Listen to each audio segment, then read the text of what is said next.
Olá, pessoal, boa noite, né? Sejam todas e todos bem-vindos à nossa terceira aula, né? A nossa aula do dia 17 de fevereiro de 2025. Nessa aula de hoje, nós iremos retomar um pouco a nossa discussão sobre a psicologia enquanto ciência, né, fazendo uma rápida análise sobre as questões históricas da psicologia até ela se firmar como uma ciência, e, em seguida, passaremos a analisar dois movimentos, né, dois fundamentos da psicologia que contribuem para que ela se torne uma ciência. Em alguns autores, nós iremos ver o funcionalismo e o estruturalismo como uma escola psicológica, né? Nos autores e autoras que a gente utiliza, eles veem como uma perspectiva psicológica. Alguns outros autores ou autoras, como eu falei anteriormente, vai chamar de escola psicológica, não é? Então, eu inicio essa aula propriamente dita, retomando ao conceito da palavra psicologia. Como nós discutimos na aula anterior, né? A palavra psicologia ela vem do grego e ela é formada por duas palavras: psique, que significa alma, e logos, que significa estudo, né? Ciência, portanto, epistemologicamente, significaria o estudo da alma. Nós vimos que a psicologia, antes dela ser ciência, considerada uma ciência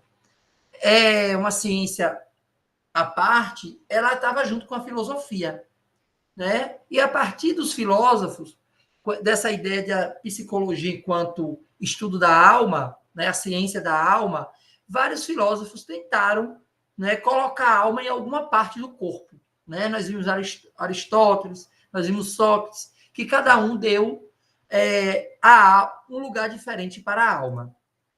Né? Então, quando a gente avança um pouco mais, a gente vai pensar e vai se perguntar, mas afinal, o que é alma? Né? E aí, ainda muito ligado à filosofia, não é? A alma e o espírito são concebidas como parte material do ser humano. E essa alma, que é concebida como parte material do ser humano, não é? Ela abarcaria, né? Ela abarcaria o pensamento, os sentimentos de amor, ódio, a irracionalidade, o desejo, a sensação e a percepção, né? Por quê? Se partia-se do princípio de que a psicologia era a ciência da alma, era preciso entender o que era essa alma e o que essa alma abarcaria. Então, a psicologia como estudo da alma, desde os tempos de Platão e Aristóteles, né, tem sido, não é, vinculado e tem se aparecido estudo de teoria sobre a mente humana. Após a psicologia se desvincular, né, da filosofia e se tornar uma ciência independente, ela passa a conceber o campo de estudo, o objeto de estudo, e a gente já sabe por que é ciência. Não é ciência porque tem métodos próprios, é ciência porque tem metodologia sistematizada, é ciência porque consegue construir uma linha de raciocínio, uma linha de pensamento para explicar aquilo que a gente conhece hoje. Então, no século XIX, a psicologia ela passa a ser considerada uma ciência e ela é desvinculada, né, da, é, da filosofia. E aí a gente precisa pensar e se a gente for fazer um mergulho histórico, né, sobre as raízes da psicologia, sobre como a psicologia surge, por que ela surge, né, em que momento ela surge, nós iremos ver e que a psicologia ela começa, né, a ter uma forte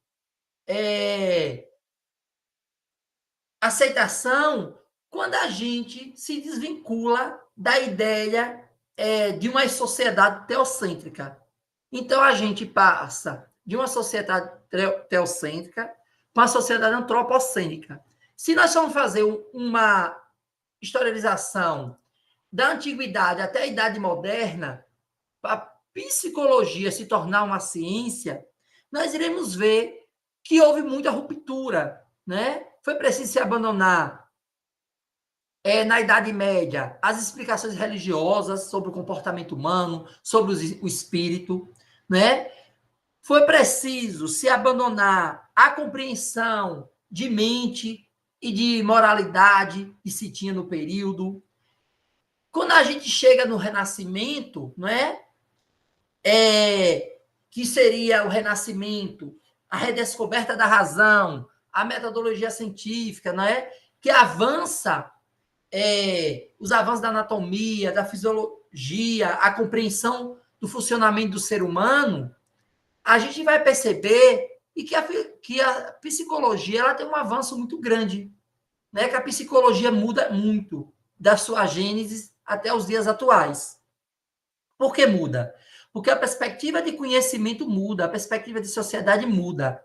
Então, quando a gente vai pensar, se a gente pega a psicologia, não é que ainda não era psicologia, mas já estava como ela estava dentro da filosofia na antiguidade, lá dos filósofos que vão tentar compreender e colocar a alma em determinadas partes do corpo, né? Nós iremos ver e que a percepção, né, de corpo, de emoção, de mente era muito diferente.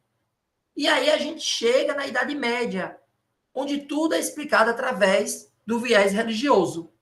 Quando nós discutimos na disciplina metodologia científica, nós vimos a ruptura que foi, né, da Idade Média para o Renascimento. Né? A Idade Média, conhecida e denominada por muitos historiadores e historiadoras como a Idade das Trevas. Né? Por quê? Uma idade onde tudo era proibido, onde tudo era explicado através do viés da religião. Então, algumas questões não era possível ser discutidas. Por que não era? Porque a visão religiosa não permitia. Por exemplo, a visão religiosa não permitia que o corpo fosse dissecado, né, fosse analisado, para se descobrir de que possivelmente eu teria morrido. Por que não era permitido? Não era permitido porque se tinha uma visão teocêntrica do mundo, não é? Todas as explicações do mundo era a partir de uma ideia religiosa. Então, só a partir do Renascimento, que aí a gente faz uma divisão entre teocentrismo e antropocentrismo, é que se começa a pensar e a investigar uma série de questões que a gente hoje compreende. Mas até então não era possível. Então, com o Renascimento e o avanço dos estudos, no século XIX, a psicologia deixa de ser uma ciência ligada, passa a ser considerada uma ciência, e ela é desmembrada da filosofia. Né? Por que ela é desmembrada? Porque ela passa a ser considerada uma ciência, com método próprio, com objeto ou fenômeno de estudo próprio, com metodologia própria, recursos próprios de como analisar essa questão.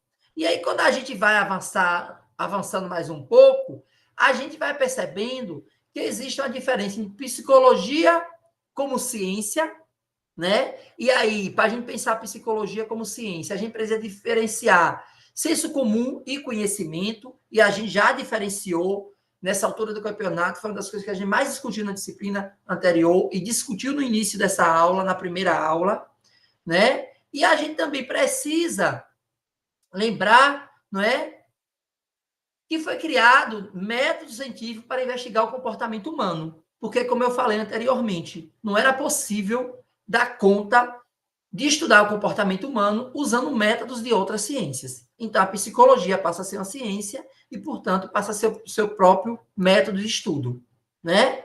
Mas aí a gente pergunta, mas afinal, a sociologia estuda o quê? Né? Nós já discutimos um pouco, eu já perguntei a vocês na aula anterior, né? Então, quando a gente pergunta o que a sociologia o que a psicologia estuda, a gente logo tem uma resposta, né? Indica o estudo da alma, da mente e do comportamento humano. A gente também já discutiu, já viu que não é psicologia, que é psicologias. Porque existem N correntes de psicologia, né? Então, o que seria a psicologia? Uma ciência que fala do ser humano a partir do mundo interno,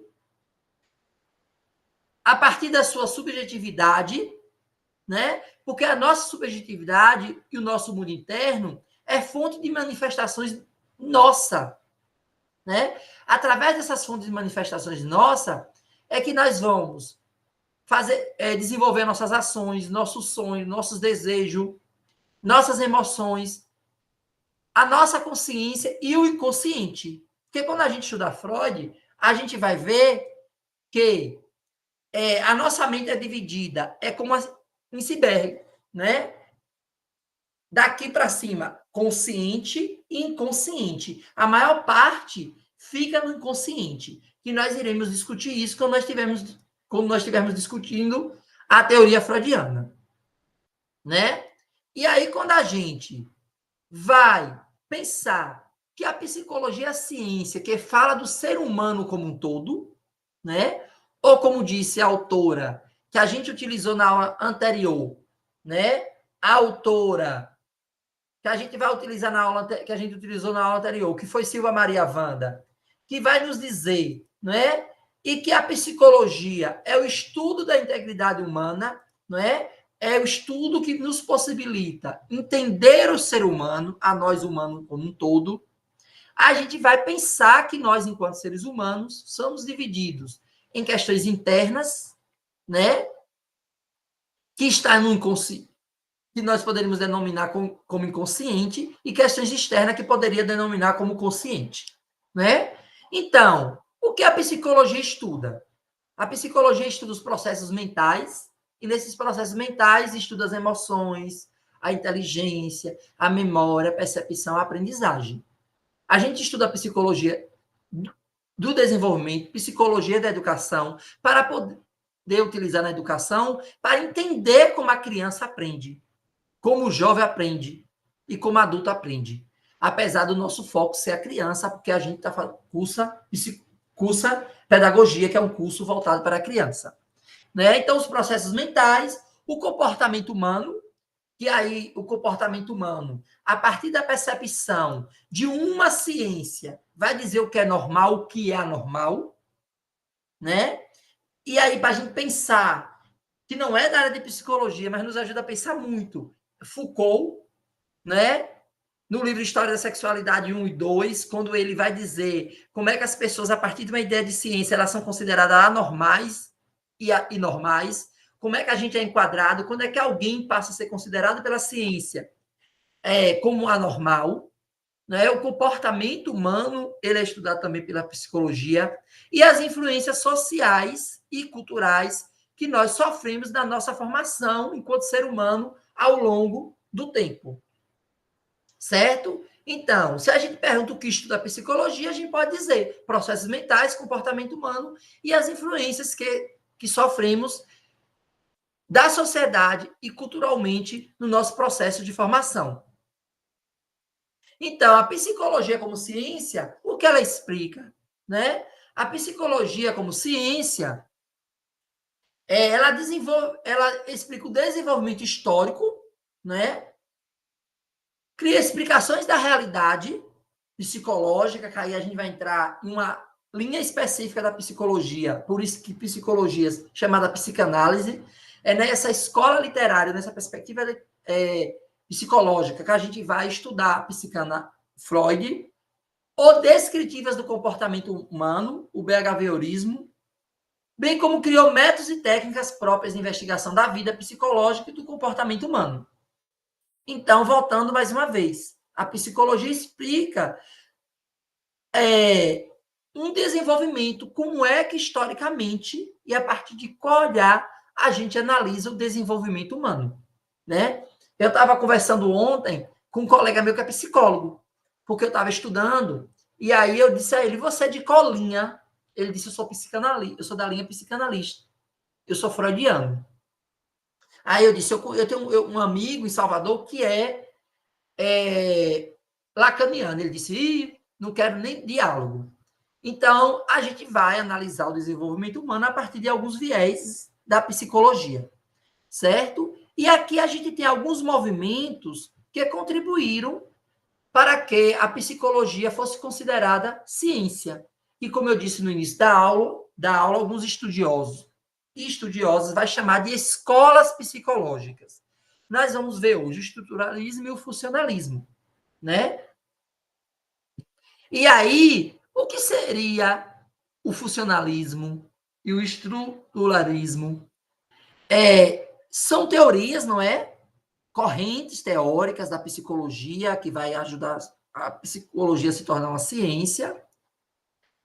Teorias que surgem no século XX, porque a gente viu que a psicologia ela passa a ser uma ciência no século XIX, né?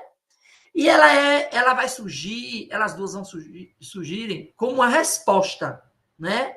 Uma resposta a algumas teorias que já existiam, como as teorias evolucionistas, difusionistas, históricas. Então, elas vão surgir como uma espécie de resposta. O que é o funcionalismo? O funcionalismo é um movimento psicológico que se concentra em entender e explicar as funções mentais e comportamentais dos indivíduos. Portanto, o foco do funcionalismo é as experiências mentais, né? Como é que as nossas experiências mentais nos ajudam a compreender, a nos adaptar e sobreviver num ambiente constante? Tipo, eu já discuti com vocês na aula de metodologia científica sobre o menino lobo, né? O que é que leva o menino lobo, um menino que nasceu, que num acidente estava com a mãe num acidente de avião, na queda do avião ele sobrevive numa floresta e é criado por macacos. Ele é criado por lobos, né? E aí ele passa a se comportar como lobo. Então, o funcionalismo serviria para explicar como é que as experiências mentais dele, né, contribuiu para que ele se adaptasse no meio em que ele se encontrava.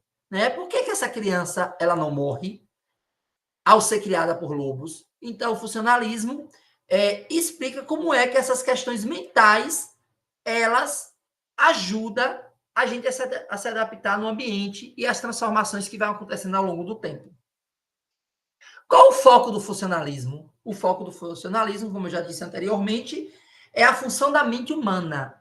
É como a mente nos ajuda a adaptar ao ambiente. Qual a influência do funcionalismo? Sofre influência de quem? Do evolucionismo de Darwin, né? Que ele vai dizer, a grosso modo, né? A gente estuda muito na ciência, ele vai dizer a grosso modo, e que a gente é uma espécie que passa por evolução, que a gente vai evoluindo. E aí ele usa, né?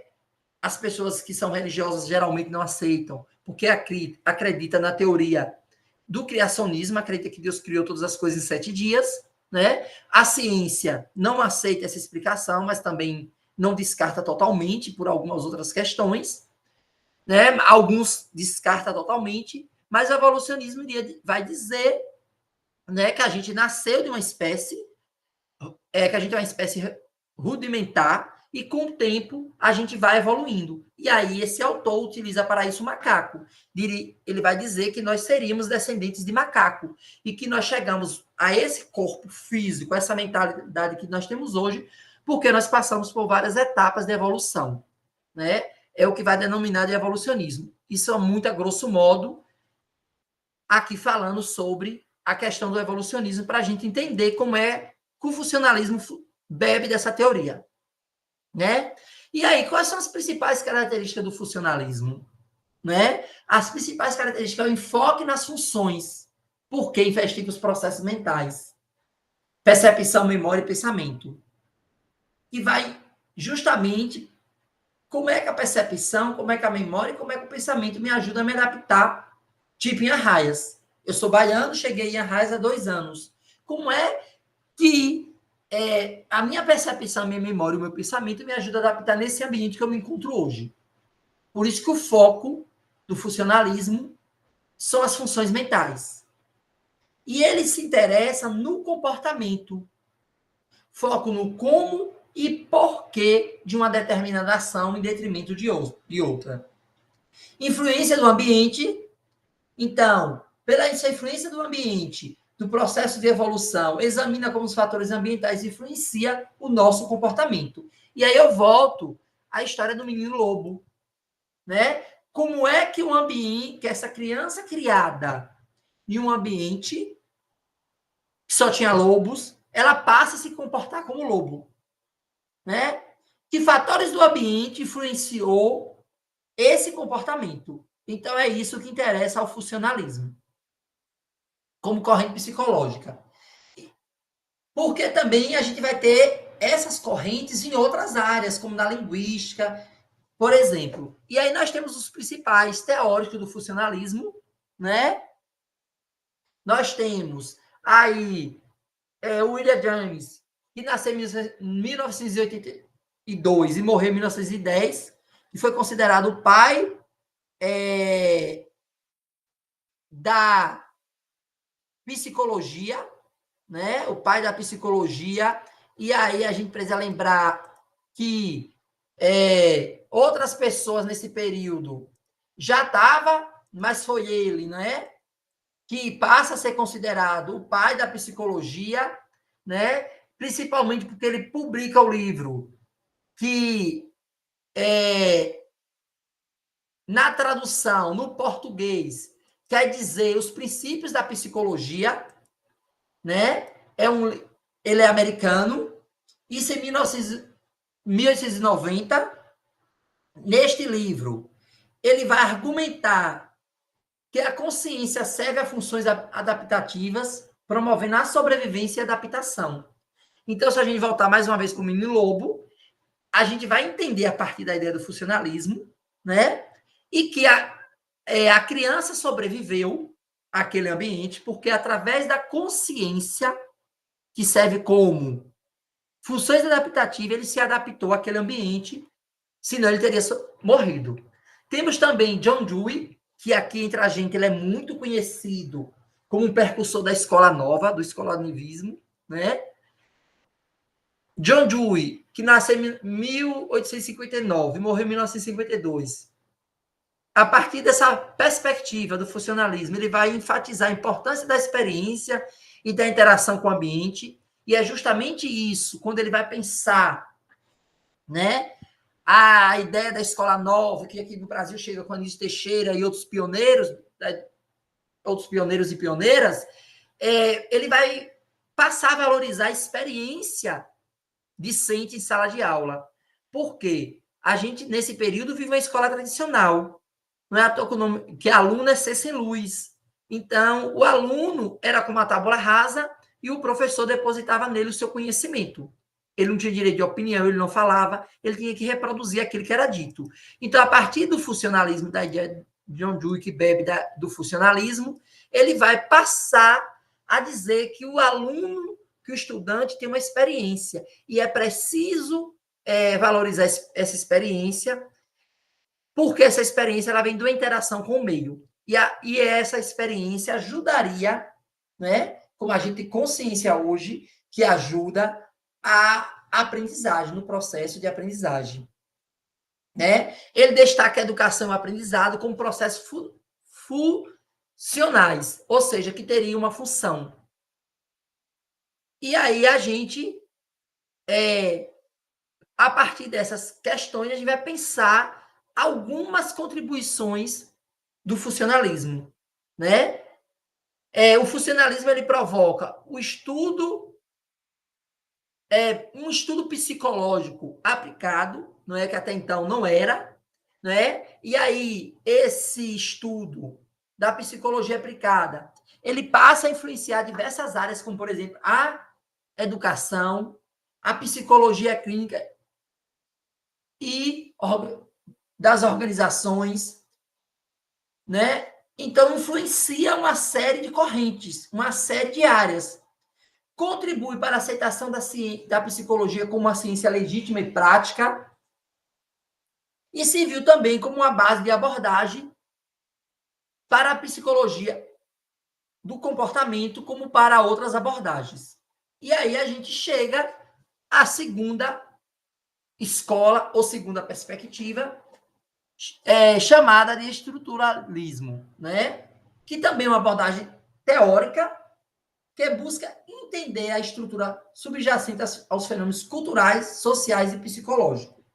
E aí a gente vai perceber como é que um se diferencia do outro. O outro partia das questões internas, certo?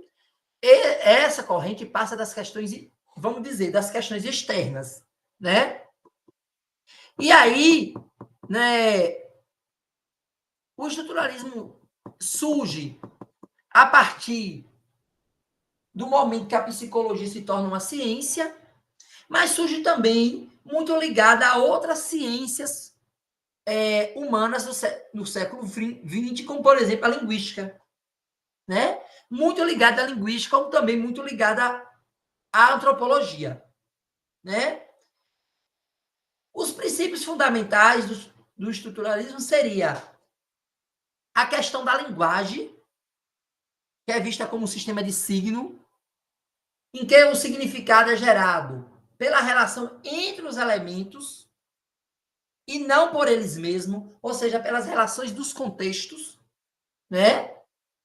As estruturas inconscientes, que enfatiza que muitos aspectos da cultura e do comportamento humano são estruturados por regras e sistemas que operam de forma inconsciente. Por exemplo, o racismo. O racismo muitas vezes opera de forma inconsciente. Muitas vezes você é racista porque você reproduz determinada cultura que você aprendeu, que você herdou. Então, inconscientemente, você reproduz, sem se você se dar conta, né? Sem se dar conta de forma consciente que você está fazendo aquilo. Embora também não é só inconsciente. Tem pessoas que fazem conscientemente e sabem o que está fazendo, né? Então, por isso foi uma escola mais pura. Por que mais pura? Porque buscava o conhecimento. Ela se preocupava muito mais com conhecimento do que com aplicação. Ao contrário do funcionalismo, se preocupava muito com a aplicação, o estruturalismo se preocupava mais com conhecimento do que com a aplicação, do que como esse conhecimento seria aplicado, né?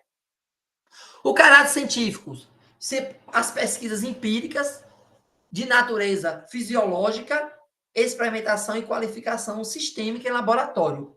Apesar do estruturalismo não se preocupar com a aplicação, ele foi muito utilizado, né? Utilizado em pesquisas empíricas. Ele foi utilizado principalmente em laboratórios, porque através você podia analisar, experimentar determinado comportamento.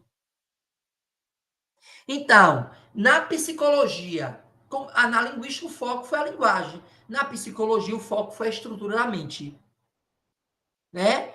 Buscando os fatores consistentes da percepção, como forma, cores, combinações e relações. E aí, quando se buscou forma, cores, combinações e relações entre estes, sempre se partia do princípio quais são os conteúdos elementares, estrutura da mente humana, né? O que é que forma, quais são as estruturas que formam a mente humana da gente. E aí, mais tarde, quando a gente estuda Piaget, a gente vai ver que Piaget tem um pouco dessa questão, quando ele vai dizer, não é, que nascemos com esquemas simples e a partir de nossos esquemas simples, a gente vai se desenvolvendo e se transformando em esquemas complexos. Então, ou seja, nós nascemos com esquemas elementares, com estruturas elementares. Né? Como esses elementos são organizados na nossa mente, e aí a gente vai partir da ideia do associacionismo e o que causa estes fenômenos, que seria o empirismo. E que a gente vai detalhando ao decorrer das aulas, né? E aí, quais são as críticas a essa corrente, a esta escola? Como eu disse, corrente, escola, perspectiva, vai do autor que a gente utilizar, ou autora, né? As críticas são se fazem críticas apontando as suas limitações. Uma das críticas é sobre a rigidez da estrutura, né? Quando fixa na rigidez, na estrutura, negligencia a questão histórica e o contexto social que a gente está inserido. E aí a abordagem ou a perspectiva, ela acaba se tornando determinista, né? Que é um pouco o que vai acontecer quando eu digo que a criança de 0 a 1 ano ela está na fase sensório-motor, de tanto a tantos anos ela está em outra fase. Se eu determino que todos os seres humanos vão passar por ela na mesma idade, eu estou sendo determinista. Porque não necessariamente. A gente passa pelas fases, mas não na mesma idade. As idades são diferentes a partir de cada ser humano. Né? Quais são as críticas ainda ao estruturalismo? Apesar de todas as críticas, ele influenciou, não é? Essa corrente psicológica ela influenciou diversas áreas, incluindo a psicologia, a literatura e a filosofia, como também a antropologia. A partir dessa influência, desse debate, dessas críticas, surgem novas correntes teóricas, hoje denominadas de pós-estruturalismo, né? Que é uma ideia muito em voga, muito na moda nos dias atuais, que é o pós-estruturalismo. Então, nessa aula de hoje, a gente chega aqui estudando, né, duas escolas ou duas perspectivas teóricas que ajudaram, que contribuíram para que a psicologia se tornasse uma ciência, que a psicologia avançasse para além da ciência da alma e começasse a ser vista também como a ciência dos processos mentais, como a ciência dos processos humanos, como a ciência dos processos que estuda as influências que sofremos do meio em que vivemos. E aí nós temos esses dois livros de uma autora, de um autor e de uma autora que vai nos acompanhar do início do curso ao final dele, né? Por isso, nessa aula de hoje a gente vai estudar no texto base um capítulo do primeiro livro e uns texto do segundo livro, para que a gente possa se aprofundar mais na aula e nas discussões que foram feitas hoje. Como eu digo sempre, em todas as aulas, e vou repetir, isso aqui é uma síntese, né? Essa aula, ela funciona como uma espécie de disparador, né? Eu disparo aqui um monte de ideias, eu disparo aqui um monte de discussões, para que ao longo das aulas, ao longo da leitura do texto e do chat de tirar dúvidas, a gente possa ir aprofundando sobre essas questões. Então, um abraço e até a próxima aula.